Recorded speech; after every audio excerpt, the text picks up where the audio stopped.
guys, Bradley tuning in, coming at you with another video. Have you ever been driving your car or reading the newspaper and all of a sudden this amazing quote comes up? It says, "We'll sell your house in 30 days or we'll buy it." Well, I want to explain to you how that program works, what you need to know, as well as how to protect yourself if in fact this is a scam. And I'll leave that decision up to you, but hopefully this video gives some context of exactly what's happening. Before I get started, my name is Bradley Watson. We do videos like this every week to keep you up to date in the latest tips and tricks. Make sure you hit the subscribe button, hit the bell for notifications. We're gonna continue to put out fabulous content, but I wanna make sure you're part of our community and not just watching our content, but also commenting and getting involved in what we're doing here and educating each other and learning together as a family. And I'm gonna start off by asking you this question. Do you think that this quote sounds fishy or enticing? This idea that if they don't sell your house in 30 days, they're gonna buy it. And so I wanna get into, to start us off, what exactly this program is about. So what we're dealing with here is called a guaranteed sale contract. Now, what's happening is you're making an agreement with the agent listing your home that if they don't sell it, you're gonna have all of these things kind of roll out. First off is you're gonna have an appraisal be done in the home. You're gonna have to do an inspection. You're gonna have to guarantee all of these things. In some cases, you actually have to make sure that you warrant everything for a year. So if there's ever a problem, they can come back at you. And so you're gonna agree to all these things, and then you're gonna sign the contract, which outlines if we don't sell it after this time, this is the agreed upon price. This is what you're gonna sell it to the agent for, and you better damn well believe it's gonna be low. And I'm so fascinated by this because as I grew up back in university, I actually worked for a cash advance company. You'll see these all around, and hopefully you've never got tangled into this business. But what they're doing is taking advantage of the underprivileged. They're taking advantage of people that just aren't able to balance their funds for whatever reason. They come into a hole, and all of a sudden they're taking hand over fist up to 20% off of these individuals. And this is the same type of population being abused by this scam.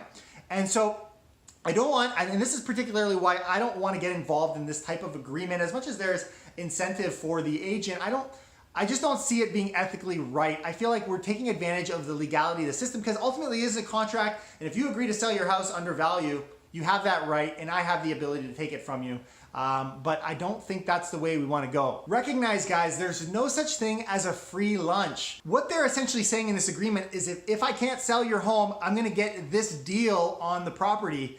And that doesn't sit right with me. There's no real motivation for them to actually sell your home, let alone for above what it's worth and trying to get you guys the best bang for your buck. If ultimately you guys want to just ditch your house and sell it for a deal, hey, give me a call. I have no problem selling a home well below market value. That's very easy to do. But I don't want to do it under this framework where I'm essentially playing you guys, making you think that you're going to get something for your home, and literally only drawing in those individuals who are stuck, who are, whether they're facing some kind of foreclosure or they've got an estate sale and they really are stuck.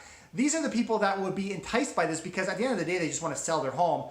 And it doesn't matter what they get for it, but I mean, do we really want to be beating these guys up in their time of weakness? I think it's unfair, I think it's immoral, I think it's unethical. But if you or your loved ones do opt for this program, I want you to be very careful. We already are dealing with an individual that doesn't necessarily have your best interest in mind, so you really need to read that contract. In fact, they could word it to say, I'm gonna give you $1 every year for the next 25 years and then give you the full purchase price at the end of that term. So you really gotta read the fine print if you opt to take this method. If you think this is a rare occurrence, then you are sadly mistaken. I even have a story. I have a friend's family that actually contacted me, was asking me questions about this program. They had an individual, actually a very well-known agent in our area that runs a huge discount brokerage, actually approached them with this guaranteed sale contract. And so I offered to read the agreement to see exactly what it said, to kind of familiarize them with what they were going to sign. When they actually opted not to sign it, the individual took it with them and refused to leave them a copy. So there are guys running around doing these shady things, trying to get these agreements, so you really need to be careful, and you need to make sure you do read it if you go ahead with a program like this. But at the end of the day, let's not be completely drawn into this gimmick, which really is just a play on words, kind of draws you in emotionally, feel like you got a guaranteed sale, but ultimately what's happening is they're selling your home either for below market value or they're giving themselves a deal on the value of your home if and when it doesn't sell. Let me know what kind of experience you guys have had with this program, what your thoughts are after hearing this, and how frequent do you see these as well. I want to start a dialogue within this group, and maybe there's some of you that have actually gotten involved in this program. I'm going to leave it there. I'll see you next time. Make sure you hit that subscribe button. Take care and keep it real.